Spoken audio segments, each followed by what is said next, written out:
and encouraged for decades that global economic integration and peace and prosperity went together hand in hand, that we are in a place where billions of people are out of absolute poverty, and the openness of the world economy and global trade played a key role.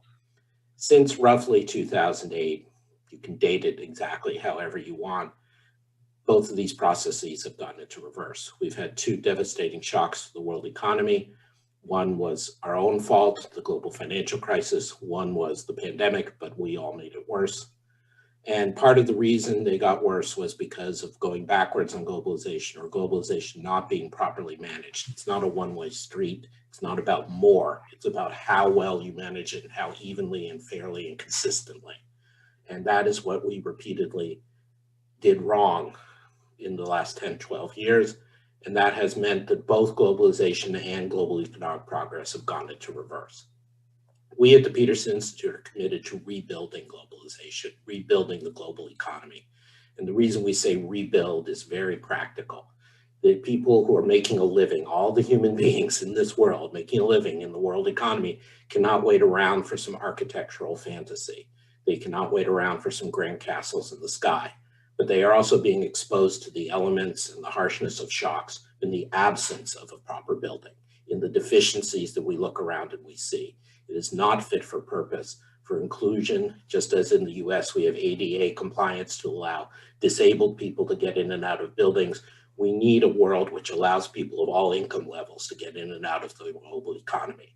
Just as in the real world, if you're building a home or a building or a house, it needs to house everybody. Well, the global family has gotten too large for many countries to be housed in the current system. We need a bigger house. Most of all, globalization is corroding, which means it's getting more uneven. It advances, as we just saw with RCEP, but it's not about just trade, even though trade is central both politically and economically. And it's the interconnection of many levels of globalization that provides the benefits to the people of the world. We need to work together to get that forward. It is in that spirit the Peterson Institute has asked all its fellows, plus a few of our distinguished board members, and now friends of importance like Ngozi Okonjo, to come forward and help us set an agenda. Most of our memos that we are releasing on a rolling basis, some of you've seen the ones to the White House, to US-China relations, to the Treasury, Chad Bown's previous memo to the US Trade Rep, Evan Greenberg's memo to the US Commerce Secretary, are focused on the US, but we're moving on to the international organizations, starting, of course, with this discussion of the WTO. And we want many voices. We only speak for what we can as people with experience in the US government, European governments, and international organizations. And we encourage the people of the world, the think tanks, the NGOs, the officials around the world to join us in rebuilding the global economy. So with that, let me introduce today's speakers.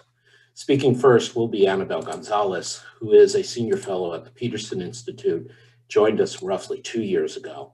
She's the host of our fabulous Trade Winds virtual event series, where she's had some of the world's leading trade thinkers on a bi-weekly basis. Prior to joining the Institute, she was senior director of the World Bank's Trade and Competitiveness Global Practice from 2014 to 2018. And she previously was Minister of Trade for Costa Rica, where she implemented 6 free trade agreements and headed the strategy for Costa Rica to join the OECD. Immediately following Anabel, Ms. Okonjo will speak from her perspective about what Anabel raises and more broadly, what the WTO has to look like in the coming years and what can be done by a new Director General in the coming months. Then we will turn to Chad P. Bown, who's the Reginald Jones Senior Fellow at the Peterson Institute. He's been with us for 2.5 years. It seems like forever because he has been incredible. He's been the Reginald Jones Fellow for 2.5 years. He has been a Senior Fellow for 4.5 years, thank God. Still incredible. He, of course, hosts the Trade Talks podcast with Samaya Keynes, and he previously served as a leading academic at the World Bank and at the Council of Economic Advisors. Our final presentation before going to open discussion will be from Bradford Jensen, who's a non-resident Senior Fellow, is the McCrane Shaker Chair in International Business at McDonough School of Business at Georgetown University. He is one of the most cited scholars in empirical trade research and one of the most cited economists, period, in the academic literature. He's been affiliated with the Peterson Institute since 2003 and was a full-time resident, including serving as deputy director from 2003 to 2007. And he is one of the leading scholars of services trade and intellectual property in tech trade in the world. This is an incredible lineup. I am grateful to all my colleagues at the Peterson Institute, and I'm grateful to Ngozi for joining us today to give the proper attention to the agenda moving forward for the World Trade Organization. Anabel, if you please. Thank you very much, Adam, and hello to everyone, and a warm welcome to Dr. Okonjo-Iweala. It's an honor to have you with us, and I'm delighted to be part of the Rebuilding the Global Economy project, and in particular, to have the opportunity to reflect on the future of the WTO. The WTO faces many challenges, but none is more pressing, in my view, than revitalizing the organization to help counter the COVID-19 pandemic and rebuild the world economy. The WTO needs reform for sure, but a reform agenda should not delay action on this broader health and economic objectives. So we know that at this moment, and Adam, you mentioned this, the organization faces an impasse over the selection of its next Director General, and I hope that this can be settled soon. The next Director General will need to restore trust in global trade cooperation, bringing the largest players to work together to overcome many intractable disputes. The incoming Director General should move beyond the traditional broker role to exercise active leadership to help shape the discussion and help reach agreements in contentious matters. Before I say a few more words about this, let me turn now to the 5 immediate priorities to revitalize the WTO, in my view. The priority number 1 would be to promote the positive role of trade in fighting COVID-19 and ensuring resilience in future health crises. We're now fortunate to have evidence from the first month of the pandemic that show clearly that global value chains have allowed countries to retain access to diversified sources of medical equipment and thereby strengthen their response capacity. Contrary to what was a widely accepted view in the early stages of the pandemic, trade is not a problem in the crisis, but rather it's a core element of the solution. Happily, there are many countries or small groupings that have taken unilateral steps to facilitate commerce, especially in medical supplies and medicines. So the next Director General should make use of its convening power as trade advocate in chief to organize high-level dialogues with a view among governments and other stakeholders on lessons learned with the help of the COVID-19 reports that have been produced by the WTO Secretariat and analytical support from other organizations. Now, a problem this past year has been the failure of WTO members to fully report on the pandemic-related measures, and this shortcoming must be corrected. The WTO should strengthen its monitoring of such actions to ensure information sharing, greater discussion and analysis, particularly in the organization's regular committees. Now, in going forward, a working group of international organizations like the WHO and the World Bank could explore further future options to provide greater transparency on availability of critical medical supplies. So priority number 2 would be to foster a COVID-19 related agreement on medical supplies and vaccines. The Director General should promote multilateral or large-scale plurilateral efforts to reach a new COVID-19 agreement to liberalize imports, limit the resort to export restrictions, and facilitate the movement of critical medical supplies and medicines. Fortunately, there are some great models out there like the Singapore-New Zealand Agreement, and also including a European conceptual paper that has been circulated and that may soon lead to a formal proposal. The Director General should elicit a commitment from members to a standstill on new export curbs, and if possible, a rollback of restrictions previously imposed, many of which affect the world's poorest countries.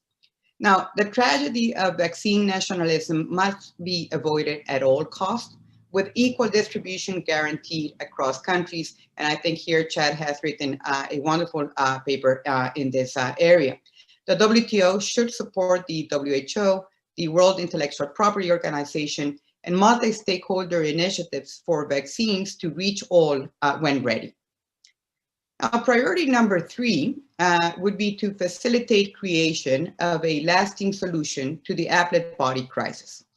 We know that the appellate body has been paralyzed since December last year because of a refusal by the US to fill vacancies on it. And a dispute resolution process is critical to functioning of global commerce and investment, as well as to peace and also fair treatment of smaller countries. Now, this stalemate has led to a proliferation of unilateral protectionist measures, further eroding the system. And while the European Union, Brazil, China, and other countries have put in place an interim appeals arrangement to retain a two-step mechanism for conflict resolution among them, this arrangement is only partial and temporary in nature. So now, amid all this sort of negative impact of a dysfunctional system, governments have collectively taken stock of the 25-year experience with the appellate body. And with the exception of the US up to now, they have largely coalesced around a list of issues to be clarified by the WTO General Council, its top body, such as, for instance, completion of appeals within a 90-day requirement and others. Now, with the Biden administration more inclined than its predecessor towards multilateral engagement, the opportunity to restore and improve dispute settlement function should be seized. Now, priority number 4 should be to fast-track negotiations to reach agreement on digital trade. 86 countries are now engaged in negotiations on an e-commerce pact that was launched in January last year. And of the different initiatives that are currently under discussion in the WTO, these negotiations are key to help leverage the digital transformations accelerated by the pandemic and also to help inclusive global growth. Now, these discussions are complex on the substantive front, and there are divergent views among large players on a large number of issues, such as data flows, data localization, data privacy, customs duties and internet taxes, internet censorship, and others. So reaching an agreement will be challenging, but even a modest accord could spare global economic recovery. And in the absence of a WTO-wide deal, willing members should move forward with a plurilateral agreement among themselves, open to all. And here, the Director General's leadership could help speed such a process. Now, priority number 5 should be to stimulate a WTO discussion on improved disciplining of subsidies. So finding a way for US-style market-led capitalism and Chinese-style led capitalism to coexist has been one of the most critical challenges facing the WTO. Concerns over whether multilateral rules were adequate to discipline the use of industrial subsidies and restrain their impact on markets, overcapacity, and unfair competition have led to great tensions in the system. Now, the potential trade impact of the massive fiscal and monetary programs put in place by governments to address the economic fallout of the pandemic adds another complex dimension to this discussion, as does the increase in domestic support for agriculture in a handful of WTO members. So if these issues are left unaddressed, they could become a pervasive problem in global trade. Now, we know that these are not easy issues to tackle and a resolution cannot be expected soon, but the Director General could engage the major trading partners, including the EU, the US, China, Japan, and others in such a conversation, especially because many of these countries are the largest subsidizers. On this point, improved notification and transparency, again with an added role for the WTO Secretariat, maybe working in collaboration with OECD, who has done a lot of work in this area, could be the starting point.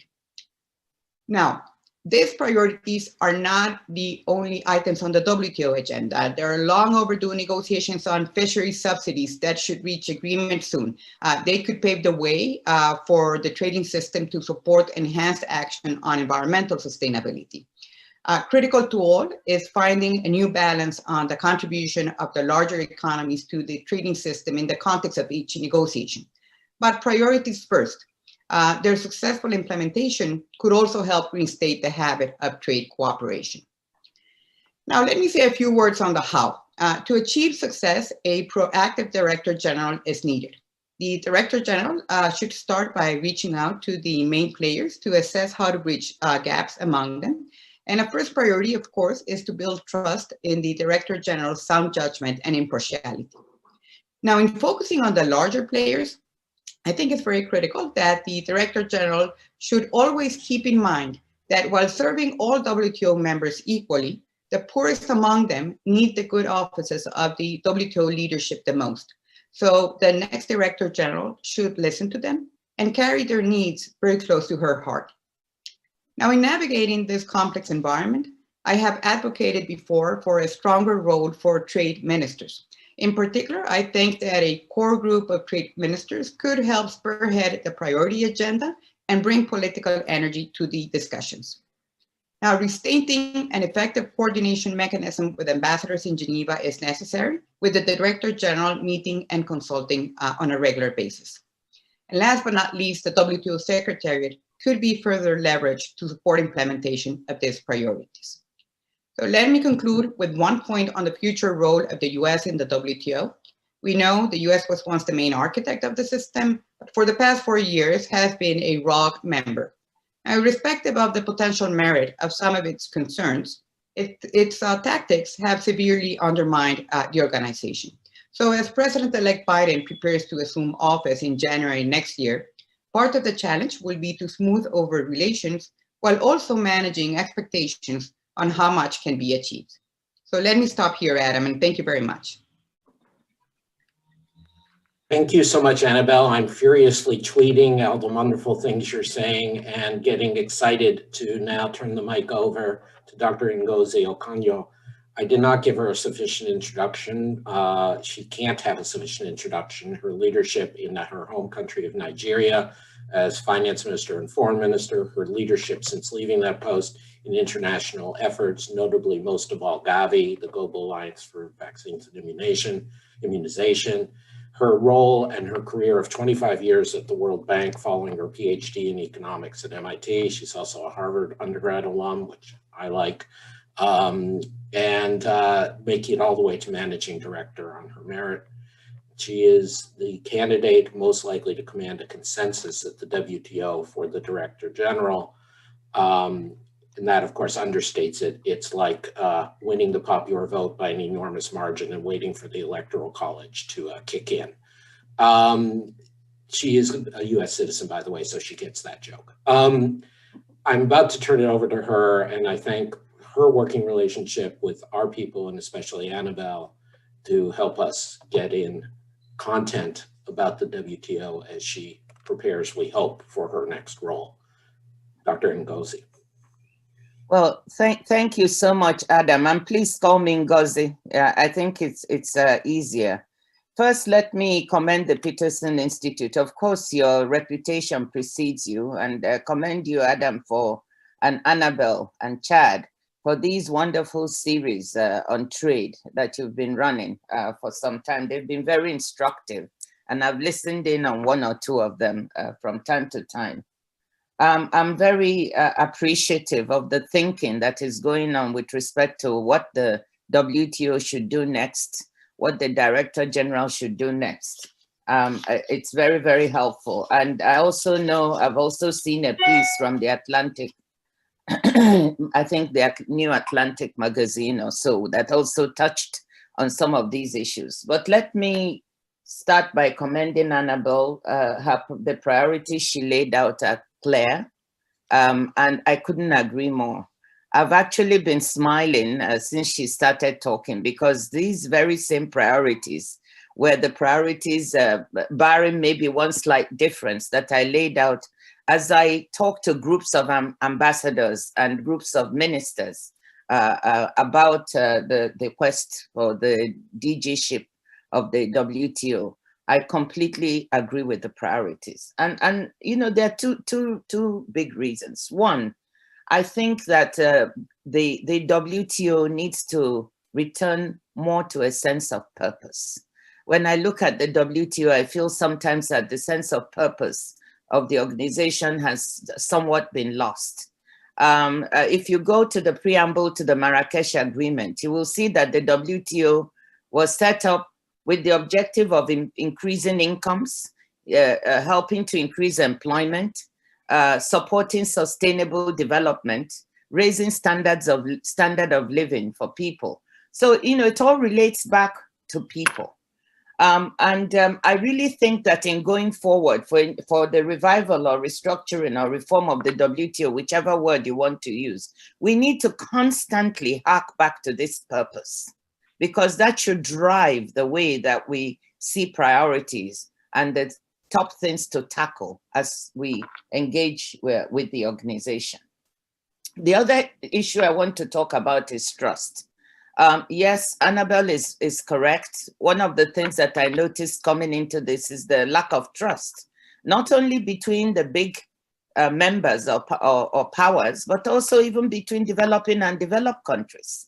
There's a lack of trust, and without this trust, it's very difficult to move forward on these priorities or reach agreement on so many issues. So that I'm giving this preamble because I think we really need to pay attention to this in order to make these priorities sink and to be able to work on them. Now, I agree with every single one of the things this Anabel has laid out. However, I think that to build trust, we need to have some wins. The WTO needs some wins to start off with, wins that will bring members together. When you've got these wins, this is one way to build trust. When people succeed together, they are more likely to want to engage with each other on more difficult issues.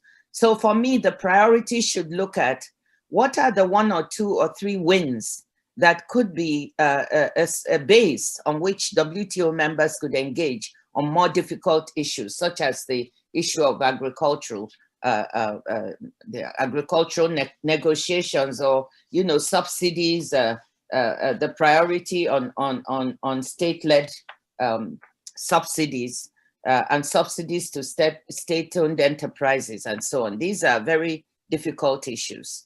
So with respect to that, then coming back to the list of priorities laid, I think that the quick wins, well, not quick, but the wins that one could have, there are 2 important ones. One is the one that Anabel first started with, which is the ability of trade and the WTO to contribute to solutions to the COVID-19 pandemic that confronts us now. One of the things that I felt sad about is the fact that, the WTO can actually be part of the solution. Trade is part of the solution, but this has not been highlighted. And given the confluence of where I am at the moment, where I'm a WHO envoy to the ACT Accelerator, I'm the chair of Gavi, we are working on the COVAX facility, which is designed to give access to poor countries to vaccines as soon as they become available. Looking to see what the WTO could contribute, I totally second the idea that the WTO needs to work with WHO, with WIPO, and other organizations in such a way as to strengthen the access of all members, but particularly the poor countries, to these vaccines, for the simple reason that no one is safe until everyone is safe. So trade needs to be an instrument in this regard. Secondly, on that issue, I do want to slightly differ from Anabel and say that, yes, although it shows now that many countries have done away with the restrictions, or members have done away with the restrictions they put in, these restrictions initially for the first few months did have a very difficult or chilling effect on the ability of poorer countries or smaller countries to access medical supplies and equipment. And I know that for the African continent, we actually had to do something very different, which is to develop a platform of our own to try to attract these supplies and equipment, because individual countries could not access them due to these restrictions. So this is something that I think matters a great deal, and working to increase, 1, notification, transparency, determine the temporary nature of these restrictions and encourage members to do away with them. I think these are all things that can be achieved perhaps at the next ministerial, that certainly we should work towards as a win. Not only a win for the WTO, but a win for the world, a win for sustainable development. So that is one big set of issues on the trade and COVID. Moving now to the next priority. Sorry, just before that, I also want to say that one important thing on the COVID pandemic is how can we build a framework for future resilience? This is not going to be the only pandemic. There'll be pandemics in future. So how do we then make the agreements Anabel referred to so that in future, we do have a framework we can trigger within the ambit of the trade agreements, which can enable us to have trade and the WTO being part of the solution to a future pandemic. So that is very important. And I think this is one of the things that could be a win that all members can sign on to at the next ministerial. Moving on now to the other priorities, I could not agree more. I think the issue of the appellate body is a very important one. We don't need to go into details on that, but I do believe that it is important to listen to the point of view of all members on this issue. The US has raised issues that transcend several administrations. If you look at these issues, whether it's the length of time it takes to deliver a ruling from the appellate body, whether it's the overreach that has been sort of underscored on by the appellate body, the overreach in the I don't want to call them judgments, in the well, you know, in the solutions that it provides for all the appeals that have been brought before it. The issue of the overreach is very important. So if you just take those two issues, the length of time it takes, the overreach beyond the agreement of members, I think we need to listen very carefully as to how can we deal with these issues. And it's important that some of the members have begun to think about this to come up with possible solutions. So I believe that with a more conducive environment towards discussion and negotiation, there is a road ahead in which the issue of the appellate body can and should be solved. And that should be dealt with expeditiously, because this, as many people say, is the jewel in the crown of the WTO. And the longer it remains dysfunctional, the more the WTO looks dysfunctional itself. Now, I also want to bring up the issue of the fisheries subsidies negotiations. This was listed among the other priorities that Anabel mentioned, not one of the top 5.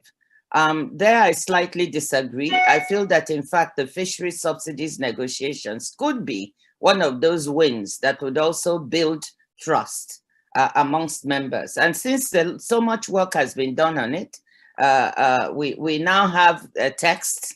There's still gaps, substantial gaps among some members, but I think they're bridgeable, and we should focus on bridging these before the next ministerial, mid next year, so that when we arrive, we could actually have something. We would be focusing on implementation of this rather than on continuing negotiations. So I think that is another place where everyone is round the table. It could be a big win. You've got the US, you've got China, you've got the EU, the developing countries. If we can bring this to a conclusion, it will be a very strong signal that the WTO is back. It will also be a strong signal for sustainable development, because of course this contributes to SDG 14.6, you know, and to the sustainability of our oceans and our fisheries. So I think this is a big one that I would pull into the top priorities as well. I've taken quite a bit of time, but as far as the other priorities are concerned, I totally agree. Just one more comment on digital trade. I believe in this. E-commerce, I mean, the digital economy is here to stay. E-commerce is a big part of it. One reason why this is attractive for us to try to move these negotiations to some conclusion is because, as Anabel alluded to, it is also a way of bringing inclusion into the trade. You can see that for e-commerce, many micro, medium, and small enterprises, you know, can be assisted to trade on e-commerce platforms. So in fact, are doing so already. many small and medium enterprises are using these platforms, and this is a way of bringing them in. The same with women. Women happen to own 50% of the micro, medium, and small enterprises in my part of the world, in the African continent.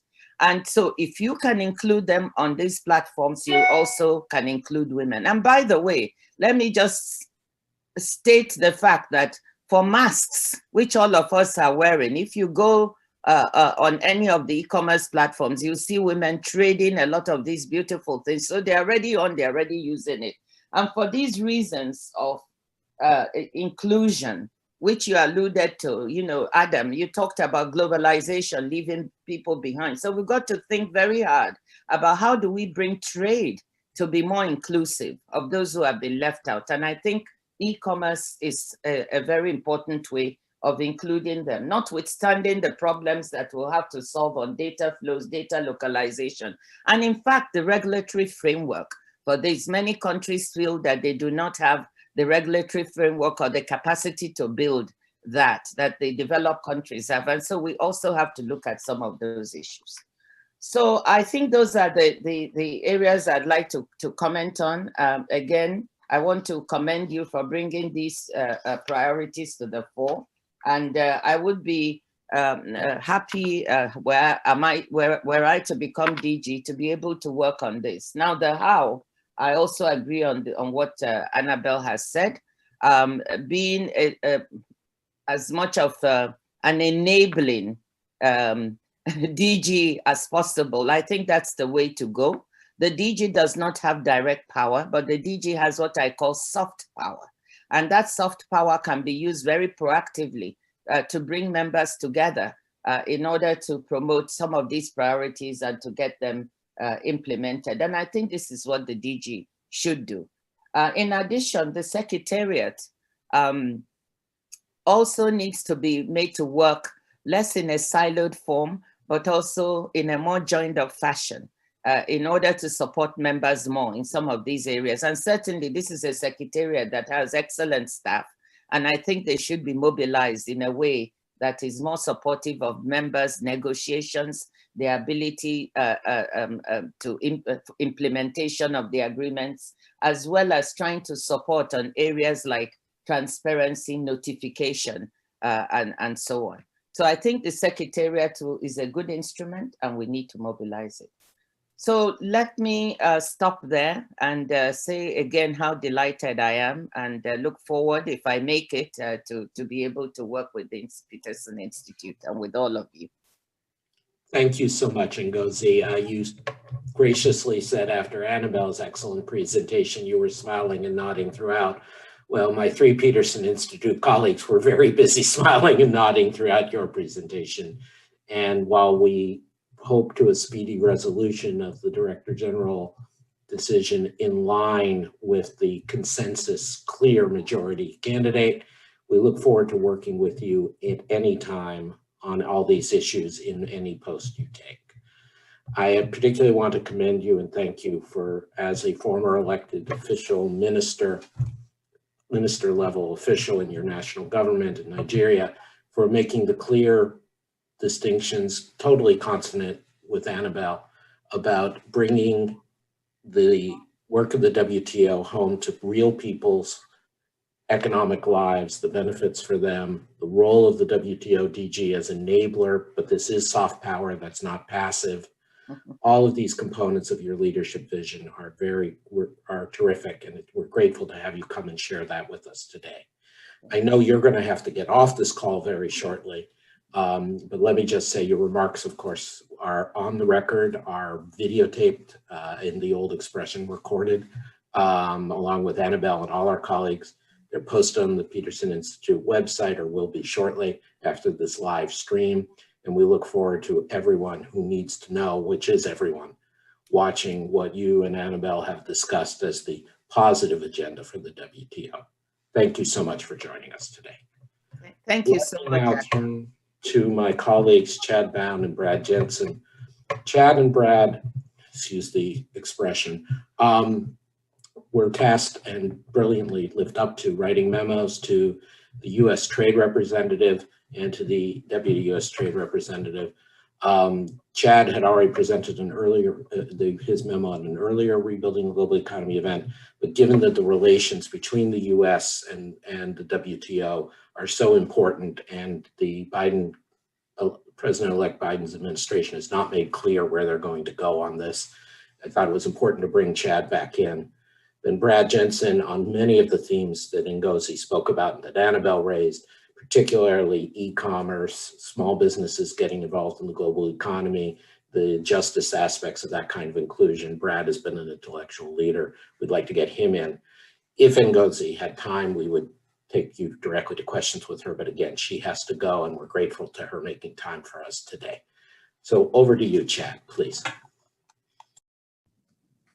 Thanks, Adam. Thanks, Anabel, and thanks, Ngozi. Those were really brilliant presentations. I essentially going to rip up what I was planning to say because most all of it was already covered by the two of you. I would really highlight for the listeners to go and read, especially Anabel's memo.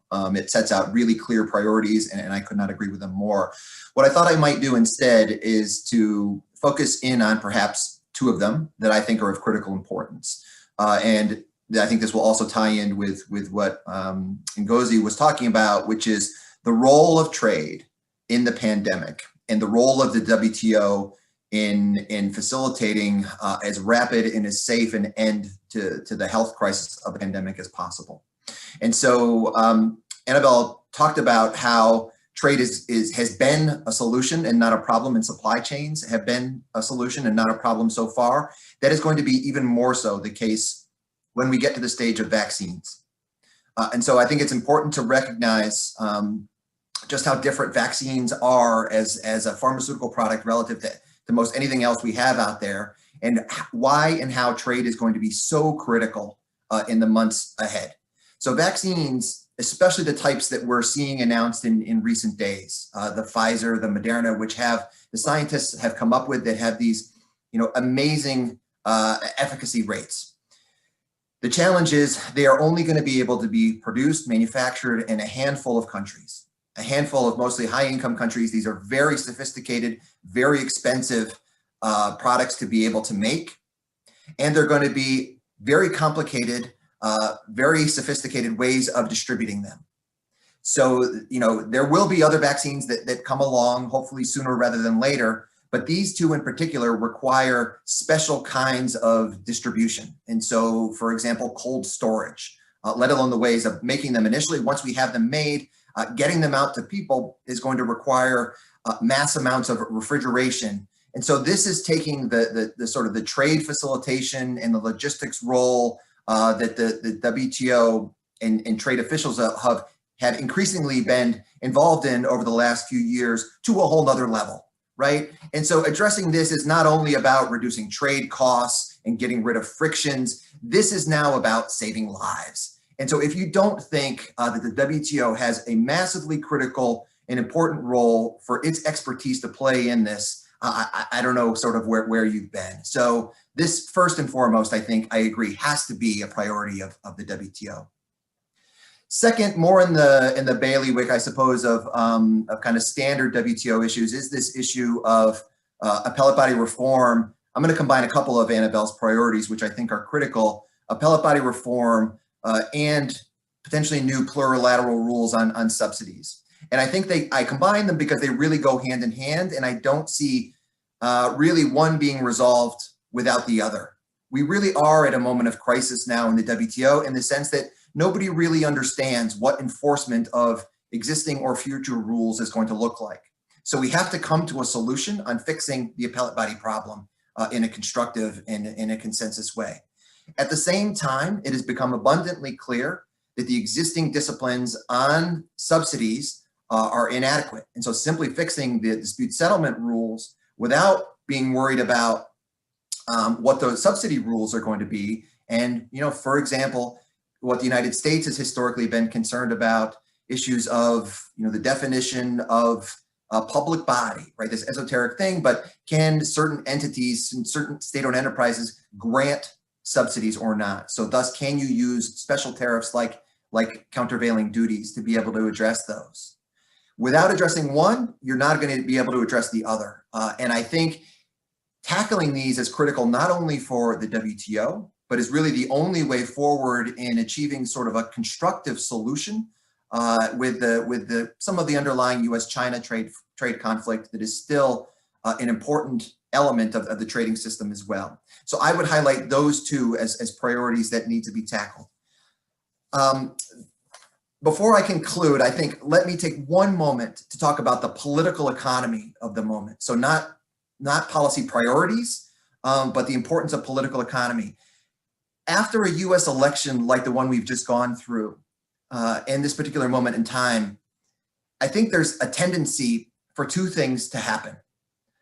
On the Geneva side, to all of my friends and colleagues there, for anybody who's spent time there, you'll understand this, there's going to be sort of a collective sigh of relief. Phew, we got through that somehow. Now maybe things will go back to the way they were, back to normal, and we don't need to worry about things so much anymore. I want to caution against that because things really weren't working before. And to their credit, to the Trump administration's credit, what they did essentially was to say, we are not going to hide behind sort of diplomacy and platitudes anymore. We're going to shine a spotlight on the things that aren't working. So I think we have to recognize that, and I think we have to confront that and treat that seriously. There was a really nice survey that Bernard Hoekman and some colleagues put together. It's published at the European University Institute in Florence to highlight the disconnect between what folks in Geneva think versus what folks in capitals think about priorities for the Director General. And I would just invite my friends in the Geneva community that might be on this webinar to look at that and to think about that, because I think what's important for capitals right now is critical. On the other side, though, I want to talk about the United States. The initial reaction after an election like this, and maybe even after the last 4 years, is to kind of draw parallels with 2008, 2009, and to say, look, we have so many problems at home right now, we really can't focus on Geneva or the trading system. We've just got to tend to what's going on in our own backyard. And I really honestly think, unfortunately, that's the wrong way to look at it. The world is moving on without the United States, as we saw this past weekend, the signing of RCEP, as we've seen over the last 4 years, with CPTPP going forward, with the EU doing deals with Japan, Canada, Latin America. The world is moving on without the United States. The United States needs to engage. And there's no better place, no more important place than for the United States to engage at the World Trade Organization. It forms the backbone of the multilateral trading system. Even if it didn't exist, we would have to invent it. And now is a critical time to take advantage of this particular moment and to make progress on longstanding issues. Thanks. I'll turn it back over to you, Adam. Chad, that was spectacular. And we know we're bringing as best we can your vision and all our team's vision to people in the Biden administration. We do not know whether they will listen. We do not know what they will decide, but incredible contrast to the Trump administration, they are choosing to listen to a diversity of voices, including Peterson Institute, and I hope and assume including Ngozi and others from the global trade community. And you did a brilliant job of linking the US interest to that of the interest of the global community. Again, fits beautifully with Anabel.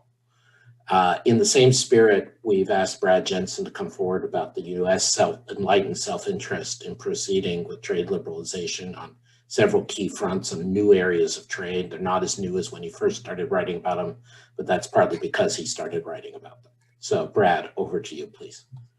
Thanks, Adam. I want to make a case to US policymakers for the importance of the service sector in trade negotiations, and then provide policy priorities to advance US interests that I think would be supportive of services liberalization within the WTO. The United States has a globally competitive services sector. The United States produces roughly 30% of the world's services. It is the global leader in services production. The next largest producer of services is China, which produces 13% of global services value added. the United States runs a persistent trade surplus in services. Yet, despite its globally competitive services sector, United States services exports are hampered by a web of impediments on cross-border trade, restrictions on foreign direct investment, and regulatory differences. These impediments, most experts agree, are much higher than those that exist for merchandise trade. Given the inherently local nature of many services, they often require local in-person provision or provision by locally regulated providers, or both. So services firms need the ability to move data, move people, and to establish foreign presence to effectively export services. Impediments in any of these areas can impede service exports. This feature of services makes services inherently more difficult to liberalize. Okay, these policy impediments to increase services trade affect a wide range of American workers and firms, and therefore warrant as much attention in negotiations as do agriculture and manufacturing. Business services, think software publishing, financial services, engineering, architecture, research and development, employ almost 25% of American workers. In previous research, I estimated that more than half of these workers are in industries that are tradable and can be traded internationally. Personal services, think education, health, and entertainment, employ another 28% of American workers. And while personal services are far less tradable than business services, tradable personal services still employ millions of people. In contrast, agriculture employs roughly 3% of American workers, and the manufacturing sector employs about 8% of American workers. In spite of the large scale and scope of the service sector in the US economy, US cross-border services exports totaled $830 billion in 2018, or just a little over a third of US exports. Working to liberalize trade and services should be a high priority for the next administration. While the WTO would be a natural place to pursue services liberalization, it seems unlikely that progress will be made under existing WTO frameworks. The positions of major players differ significantly and are firmly entrenched and tied to a web of other issues. Accordingly, other courses of action should be pursued. Priority number one, join the comprehensive and progressive agreement for the Trans-Pacific Partnership. Okay, the United States service firms would benefit from joining the CPTPP. While several provisions of the original TPP were suspended in CPTPP, CPTPP still provides significant protections in the area of cross-border trade and services, investment, financial services, movement of business professionals, telecommunications, electronic commerce, intellectual property, regulatory coherence, and government procurement. A reinvigorated CPTPP would provide an important example of high-quality agreement on services trade, covering a significant share of global economic activity, and can provide a competitive liberalization impetus to services trade discussions within the WTO. Second priority is to resuscitate the Trade and Services Agreement, which was launched in 2013 and drew 23 economies from around the world into negotiations to bid up provisions and commitments in the services sector. TISA intended to address issues, new issues, including data flows and forced data localization. The 23 economies participating in TISA represent nearly 70% of the world's $55 trillion services market. A reinvigorated and formalized TISA would consolidate rules accepted by a large and diverse group of countries, laying the foundation for extending them to the multilateral system. Priority three, develop an international framework for privacy and data flows. The differences in opinion in practice between the United States and the EU are big impediments to enabling services trade and data flows. There are legitimate differences of opinion from both, but to make progress, we need to find some common ground. US policymakers should convene a forum to bring together countries that respect the rule of law, like the EU, and include other major players, like the state of California, to develop a framework that balances the legitimate interests of consumers and citizens who want to control the use of their personal data with business interests in providing valuable services to consumers in exchange for their data, and also with government agencies that have an interest in monitoring data flows to protect their countries against national security, terrorist, and criminal threats. Fourth priority, reform government procurement. Governments are large actors in economies. Government spending ranges from 20 to 50% of GDPs in many countries. Governments purchase things not only like steel and concrete, but also a range of services, from insurance, telecommunications, data processing, engineering, architecture, design, and management consulting. This is an important potential source of customers for US service firms, yet many countries are not signatories to the government procurement agreement within the WTO. The US should push for this. Fifth and final priority, work toward mutual recognition of regulations and regulatory convergence. So US policymakers should continue to work toward mutual recognition of regulations and regulatory convergence where possible. I think there's examples of this, and we should continue our efforts. In the interest of time and the hope of having a few questions, I'll stop. Thank you.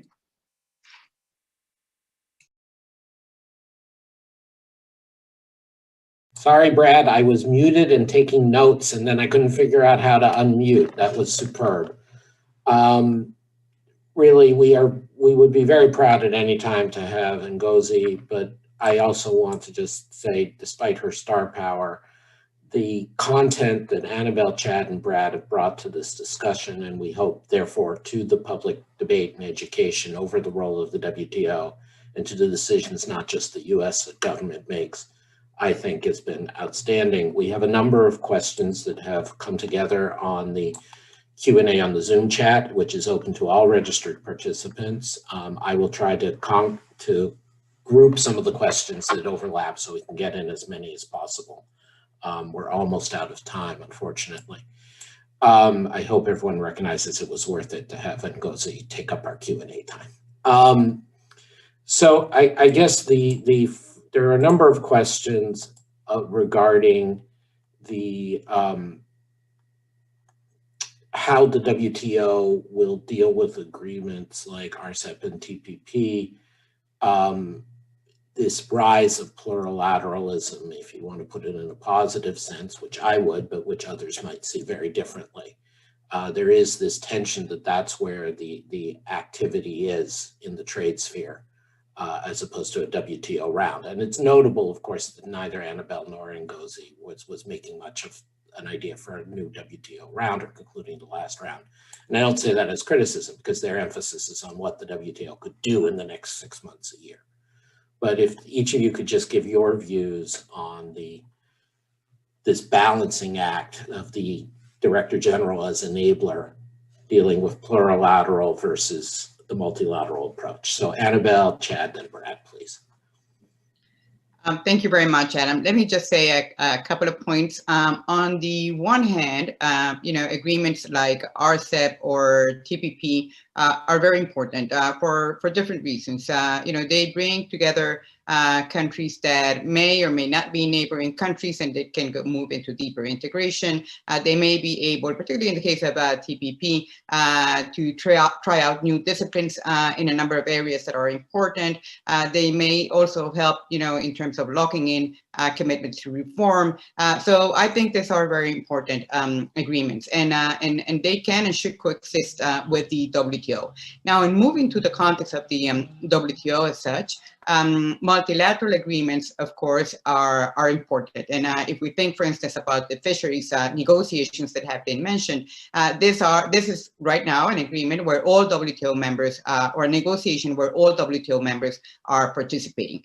But when you have such a large membership organization as the WTO, with 164 members right now and over 20 countries waiting to join the organization, it's very difficult to think that you will be able to have a multilateral agreement on every single issue in going forward. So plurilaterals are really the way to go for the WTO on a number of issues.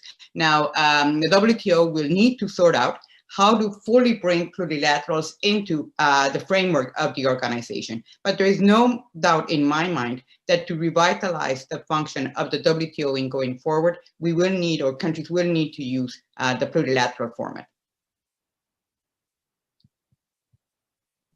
Thank you, Chad. I would agree with that. I think what I would highlight on the plurilateral front, in addition, fisheries is multilateral, but some of the big questions out there, I think, are going to need to be dealt with on a purely plurilateral basis, and this is the industrial subsidies. One also that we didn't speak of, but we're probably going to see down the line, and thanks Ignacio for highlighting this, is climate. In dealing with the excessive fossil fuel subsidies that still remain out there, and then we're likely to see movement on things like border carbon adjustment, and having the WTO at least be a place that's involved in the conversation of, maybe it's working groups or eminent people task force to get the policy environment set up in a way that's good for the environment first and foremost, but it's also is broadly consistent with basic rules of international trade, and don't create additional problems along the way. I think the WTO is going to play a critical role there as well. Brad? Just very quickly, I think that these plurilaterals provide momentum and impetus and can create dynamics for, as our colleague Fred Bergston would term, competitive liberalization. So I think they're very important to helping push the WTO forward, particularly in an area like services. Thank you. One more question as we run out of time. This one, I think just Chad and Anabel, and we'll give Anabel the last word.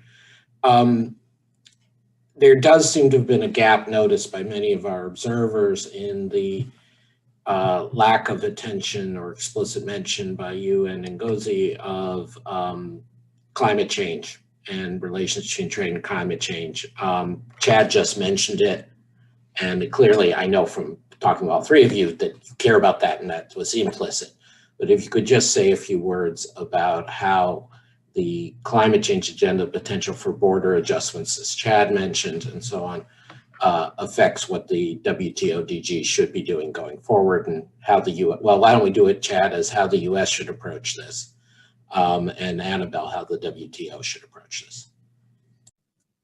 Yeah, I think on the U.S. side, we have our own domestic house to get in order. I think in principle, it's possible to come up with WTO consistent border adjustments, but you need to have the proper domestic policies in place where you're doing things like taxing carbon as well. And so we have a lot to do in the domestic front there in the United States. But if it does involve re-engaging in Paris, then I think the next step would also be bringing this to be part of a conversation with the WTO, not a 30-day, 60-day priority, but this is clearly something that needs to be addressed soon and progress made on soon. So I would agree that this is, of course, a very important issue. I wanted to focus my memo on the pandemic and the economic recovery, but there's no doubt that in going forward, trade should play a greater role in supporting climate change action. And here we have, of course, the fishery subsidies agreement for a broader role for trade on the environment. There is also, the possibility of looking into border taxes. There's also the possibility of resuscitating an environmental goods agreement where some progress had been made before. So I do think that there is a very important role for the WTO in supporting a climate change agenda. I think that it was, maybe the stars were not aligned before, but maybe with the new administration in the US, the stars will align on this very important topic, and hopefully the WTO can come in and support a trade and environment agenda. Wonderful, thank you. We all know that the climate change is not an afterthought, but we appreciate the focus that all of you and Ngozi brought to this discussion. Thanks to the hundreds who joined us online live, and we hope that many more will watch and discuss these issues. Thanks especially to Chad Bown, Brad Jensen, and Anabel González for their superb memos and the thinking behind those memos on what is the actual agenda for the US and especially the WTO Director-General to support trade in everyone's interest and get quick or real wins in the near term. On that note, I will adjourn this latest event in the Institute's Rebuilding the Global Economy series. We hope to see you at our next one and to continue the dialogue over how we practically rebuild. Thank you very much.